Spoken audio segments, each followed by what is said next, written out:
ဒီလူကတော့ချီဟိုအဲဘာပဲလို့ခေါ်ပြီးရိုးရိုးစင်းစင်းမျက်နှာနဲ့ဘာမှထူးထူးခြားခြားထင်ပေါ်တာမျိုးမရှိတဲ့အမျိုးသားတစ်ယောက်ပါနေတိုင်းသူ့ရဲ့နေ့စဉ်ဘဝဖြတ်သန်းမှုကပုံတေကားချက်တိုင်းမှာပဲမနဲ့နိုးလာမယ်အတင်စားစားစာတွေဝယ်မယ်ပြီးရင်အလုပ်ကိုတန်းသွားမယ်ချီဟိုကမုံလုံငန်းခွင်မှာအရသာဆက်ဆက်မှန်နေကြခဖေးကမပွန်ငါအဖြစ်လောက်ကင်နေတာပါသူ့လောက်ကမုံတစ်တစ်ခုအတွက်အကောင်းဆုံးဖော်မြူလာမရမချင်းဟင်းခတ်အမွေးကြိုင်တွေကိုတစ်ခုပြီးတစ်ခုထက်ခါတလဲစမ်းသက်ဆက်ဟက်ရတာဖြစ်ပါတယ်သူကအလုံးအပေါ်ဘလောက်တောင်စိတ်နစ်ထားလဲဆိုရင်နေ့လယ်စာစားချိန်တွေမှာတောင်အစာစားဖို့ထက်အလုံးစလုံးနေဖို့ကိုပဲပို့သဘောကျတတ်သူပါသူ့ဘဝကတီးကြတဲ့အချိန်စရာတွေအတိုင်းလဲပတ်နေတာဖြစ်ပြီးနိုးရမယ့်အချိန်ရေချိုးရမယ့်အချိန်အလုံးလုံးရမယ့်အချိန်နဲ့ TV ကြည့်ရမယ့်အချိန်တွေကိုတောင်အသေးချာသတ်မှတ်ထားပါတယ်တရက်မှာတော့ချီဟိုဟာအရေးကြီးတဲ့ရုပ်မြင်သံကြားစီစဉ်တစ်ခုမှာပါဝင်ဖို့ဖိတ်ကြားခံခဲ့ရပါတယ်အဲ့ဒီစီစဉ်ရဲ့အဓိကအကြောင်းအရာကအစာပြေမုံတွေနဲ့လူသားတွေရဲ့ကျန်းမာရေးပေါ်တက်ရောက်မှုအကြောင်းဖြစ်ပါတယ်ဒါပေမဲ့ရိုက်ကူးရေးမစတင်ခင်မိနစ်ပိုင်းလိုမှာပဲဒါရိုက်တာကသူ့စီအကြောင်းအရာအသစ်တစ်ခုယူလာခဲ့ပါတယ်အစီအစဉ်ကချီဟိုပြင်ဆင်လာခဲ့တာနဲ့လုံးဝကွဲပြားခြားနားတဲ့စီးပွားရေးကြော်ညာဆန်ဆန်ရှုထောင့်တစ်ခုကိုပြောင်းလဲတင်ဆက်ဖို့လိုအပ်သွားလို့ပါပဲနောက်တစ်နေ့မှာတော့ချီဟိုတို့ကုမ္ပဏီကဝန်ထမ်းအားလုံးကိုအရေးကြီးအစည်းအဝေးတစ်ခုစီခေါ်ယူခဲ့ပါတယ်သူရုပ်မြင်သံကြားမှာပြောကြားခဲ့တဲ့အကြောင်းအရာတွေက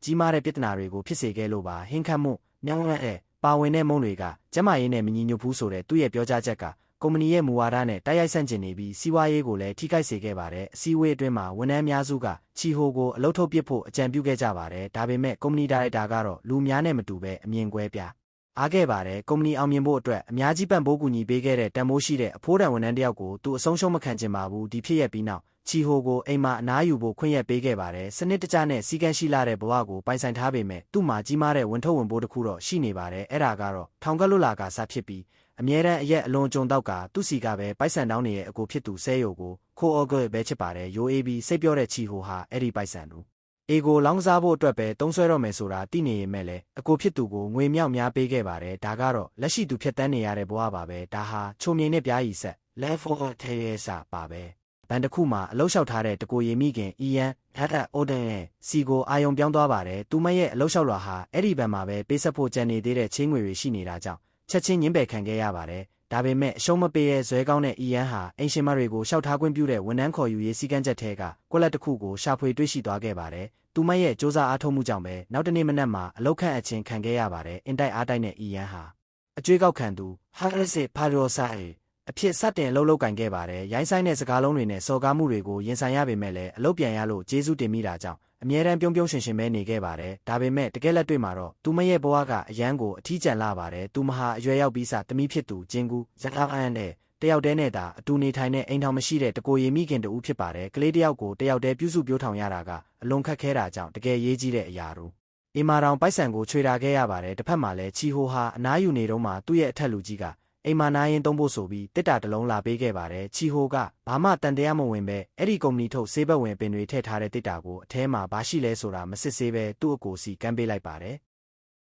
တကယ်တော့အဲ့ဒီတစ်တာထဲမှာငွေသားတွေအပြည့်ရှိနေတာဖြစ်ပါတယ်ဆဲယိုကိုကတော့အဲ့ဒီပိုက်ဆံတွေကိုချက်ချင်းပဲအလားဟာတာတုံးဖြုံးပစ်ပြီးရေးစားဖြစ်သူနဲ့ပါတီနွဲကနောက်တစ်ကြိမ်လောင်းကစားပြန်လုပ်ပါတော့တယ်အဲ့ဒီနေ့မှာပဲအီယန်ဟာလပေါင်းများစွာအကျွေးမဆက်ပဲနေတဲ့ဆဲယိုကိုစီကနေအကျွေးသွားကောက်ဖို့တာဝန်ပေးအပ်ခြင်းခံရပါတယ်ဆဲယိုကိုကတော့ခက်အေးအေးပဲတာဝန်လွဲချလိုက်ပြီးသူ့အစားချီဟိုကိုအကျွေးဆက်ခိုင်းပါတယ်အမြဲတမ်းစိတ်ကောင်းရှိပြီးရိုးအေးရဲ့ချီဟိုဟာဘန်ကိုတန်းသွားပြီးသူ့လက်ရောက်ဖို့ဆောင်ဆိုင်းနေခဲ့ပါတယ်စောင့်ရည်တုံးမှာဘေးနားမှာထိုင်နေတဲ့လူတစ်ယောက်ကစိတ်တူပြီးဆဲဆိုဟစ်တန်တွေထွက်လာပါတယ်အနားမှာကလေးအေးလေးထိုင်နေတာကိုတတိပြုမိတဲ့ချီဟိုဟာကလေးရဲ့နားကိုညင်ညင်သာသာလေးပိတ်ပေးလိုက်ပြီးကြုံရအကြောင်းအရာတစ်ခုကိုဟာသလုပ်ပြီးပြောပြလိုက်ပါတယ်အဲ့ဒီလိုဦးကြောင်ကြောင်နိုင်ပေမဲ့ချုံမြိန်လာတဲ့အခိုက်တန့်လေးကအီယန်ရဲ့အာယုံကိုဖမ်းစားသွားခဲ့ပါတယ်နောက်ဆုံးချီဟိုရဲ့အလက်ရောက်လာတဲ့အခါမှာတော့အီယန်တယောက်အံ့နာသွားရပါတယ်ချီဟိုကဘာမှတွန်းဆုတ်မနေပဲသူ့အကိုရဲ့အကျိုးအေးအားလုံးကိုချက်ချင်းပဲဆက်ပေးလိုက်လို့ပါစူးစမ်းလိုစိတ်နဲ့အီယန်ကချီဟိုရဲ့ကိုရေးချက်လက်ကိုစစ်ဆေးကြည့်တဲ့အခါအသက်45နှစ်ရှိပြီဖြစ်တဲ့ဒီမျိုးသားဟာအခုထိလူပြိုကြီးဖြစ်နေသေးတာကိုသိလိုက်ရလို့အံ့သာသွားပါတယ်သူမကသူ့ကိုစနောက်ဖို့စ조사ပေမဲ့ချီဟိုကတော့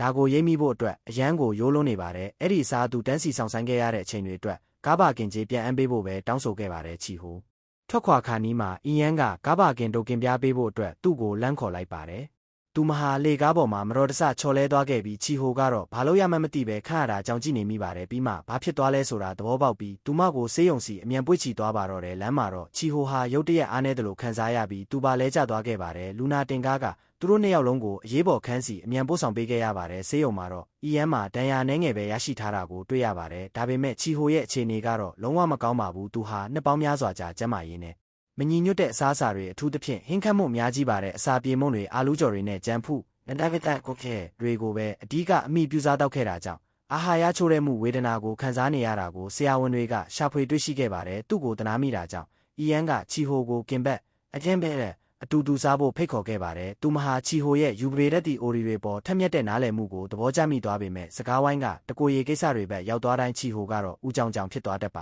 တယ်အလုံးမရှိပဲလောင်စားဆွဲနေတဲ့အကိုဖြစ်သူရဲ့အကျွေးတွေအားလုံးကိုချီဟိုကဘာကြောင့်စေတနာအပြည့်နဲ့ဆက်ပေးချင်နေရတာလဲဆိုတာကိုအီယန်နားမလည်နိုင်ဖြစ်နေပါတယ်ဒါပေမဲ့ချီဟိုအတွက်တော့ဆဲယိုကိုဟာကဘာပေါ်မှာအကျဉ်းသားဆုံးလူသားဖြစ်ပါတယ်ငယ်ငယ်တုန်းကချီဟိုသူများနိုင်ကျင့်ခံရတိုင်းဆဲယိုကိုကအမြဲတမ်းကာကွယ်ပေးခဲ့တာပါဒါကြောင့်သူ့အကိုကိုထောက်ပံ့ပေးဖို့ကသူလုပ်တဲ့အရာလို့ချီဟိုယုံကြည်နေရတယ်အဲ့ဒီနောက်မမျှော်လင့်ထားတယ်အခိုက်အတန့်တစ်ခုမှာတော့ချီဟိုဟာထမင်းစားရင်းနဲ့အတန်ကျဲကြီးနဲ့လေးလဲမိသွားပါတယ်ကိုခန္ဓာထဲကမကောင်းတဲ့အတွေးမြင်တွေကိုလေးလဲခြင်းအပြင်စွန့်ထုတ်ပစ်နိုင်တယ်လို့သူကစိတ်ရင်းနဲ့ယုံကြည်နေတာဖြစ်ပါတယ်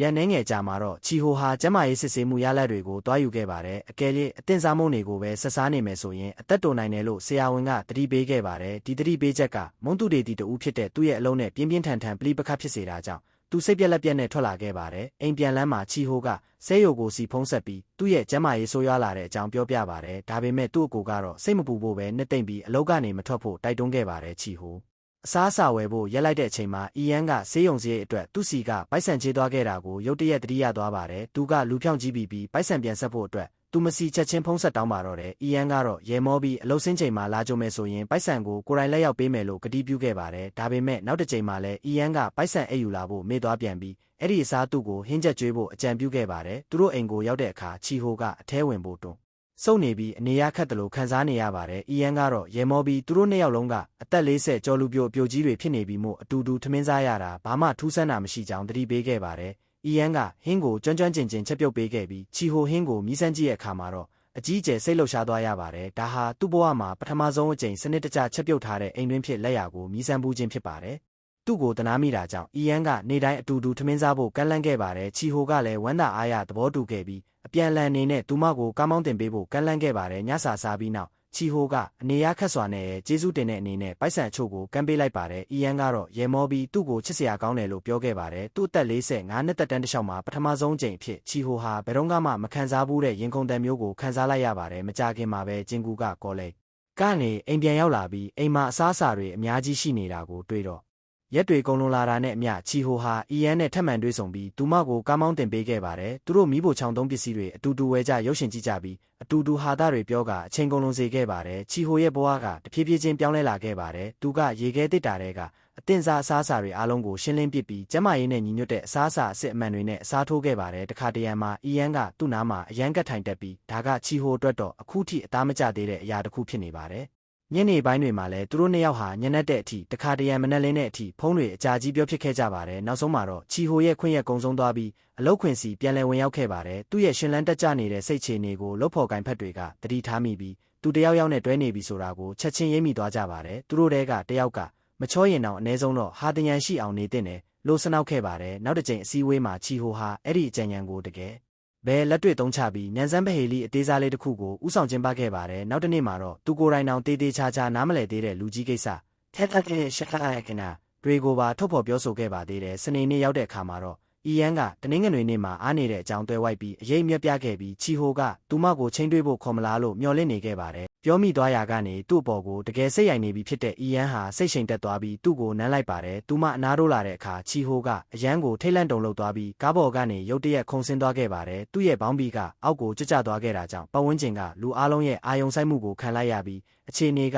တကယ်ကိုအရှက်ရစရာဖြစ်သွားခဲ့ပါတယ်အီယန်ကအရန်ရှက်သွားပြီးထွက်သွားခြင်းစိတ်ပေါက်သွားပေမဲ့ချီဟိုကသူ့ရဲ့ထူးခြားတဲ့မျက်တောင်ခတ်တဲ့အမူအရာလေးနဲ့သူမကိုတားဆီးခဲ့ပါတယ်ထူးဆန်းပေမဲ့အဲ့ဒါကအလုပ်ဖြစ်သွားပြီးသူတို့ပြန်ဆင်ပြေသွားခဲ့ကြပါတယ်ချင်းတွေ့ရာကနေပြန်လာပြီးနောက်မှာတော့ရုတ်တရက်ဆဲယိုကိုပေါ်လာပြီးသူ့ကိုစစ်မေးတာကြောင့်ချီဟိုလန့်သွားခဲ့ပါတယ်ချီဟိုရဲ့ပြက်ခတ်တိန်ကိုကြည့်ုံနဲ့တင်သူ့ညီအခုလူတစ်ယောက်နဲ့တွဲနေပြီဆိုတာကိုဆဲယိုကိုချက်ချင်းရိပ်မိသွားပါတယ်နောက်တစ်နေ့မှာတော့ချီဟိုမတိအောင်ဆဲယိုကိုဟာအီယန်နဲ့တွားရောက်ရင်ဆိုင်ခဲ့ပါတယ်ချီဟိုဟာအသက်10နှစ်ရွယ်တုန်းကမတော်တဆမှုတစ်ခုကြုံခဲ့ရပြီးအဲ့ဒီနောက်ပိုင်းဖွံ့ဖြိုးမှုနှေးကွေးသွားခဲ့ကသူများနိုင်ကျင်တာကိုအမြဲခံခဲ့ရကြောင်းသူကရှင်းပြပါတယ်ဆဲယိုကိုကအီ ယန်းဟာတကိုရီမိခင်ဘဝနဲ့ရုန်းကန်နေရလို့ချီဟိုရဲ့ပိုက်ဆံကိုအသုံးချပြီးအခွင့်ကောင်းယူဖို့အတွက်ပဲချီဟိုနားကိုကတ်နေတာလို့ယုံကြည်နေတာပါအဲ့ဒီညမှာတော့အီယန်းဟာစိတ်ထဲမှာအယန်းကိုခံရခတ်သွားပြီးချီဟိုနဲ့စတင်လမ်းဝေးအောင်နေပါတော့တယ်သူမကသူ့ရဲ့ဖုန်းခေါ်ဆိုမှုတွေကိုတော့မဖြေကြတော့ပါဘူးသူမရဲ့စိတ်မကောင်းဖြစ်နေတဲ့အခြေအနေကိုမြင်တော့သူမရဲ့အလုပ်ထက်လူကြီးကအခွင့်ကောင်းယူပြီးအတူတူတောက်ဖို့ဖိတ်ခေါ်ခဲ့ပါတယ်အစပိုင်းမှာတော့အီယန်းကသူ့ရဲ့ရွယ်ချက်ဆိုးကိုမရိပ်မိပေမဲ့သူကစီအကြော်လာတဲ့အခါမှာတော့သူမကကိုကာကွယ်ရဲ့အနေနဲ့သူ့ကိုအထိနာအောင်ပြန်လဲထိုးနှက်ပြီးထွက်လာခဲ့ပါတယ်။အီယန်းရဲ့ရုတ်တရက်အလံဝေးသွားမှုကြောင့်စိတ်ကြေကွဲပြီးဝေခွဲမရဖြစ်နေတဲ့ချီဟိုဟာသူမရဲ့အိမ်ပြင်ဘက်မှာစောင့်ဆိုင်းနေခဲ့ပါတယ်။နောက်ဆုံးတော့သူတို့စကားပြောဖြစ်ခဲ့ကြပါတယ်။အီယန်းကသူမဟာတကိုရီမိခင်တယောက်ဖြစ်နေုံနဲ့တင်လူတွေကအထင်သေးပြီးအလွယ်တကူချင်းကပ်လို့ရတယ်လို့ထင်နေကြတာကြောင့်ကိုတိမ်ငယ်စိတ်ဝင်နေမိကြောင်းဖွင့်ဟောင်းဝင်ခံခဲ့ပါတယ်။ဒါပေမဲ့ချီဟိုအတွက်တော့သူမကိုဘယ်တော့မှအဲ့ဒီလိုအမြင်မျိုးနဲ့မကြည့်ခဲ့ပါဘူး။သူမရဲ့အတိတ်ကဘလို့ပဲဖြစ်ပါစေသူမဟာသူ့အတွက်တော့အယန်းကိုအဖိုး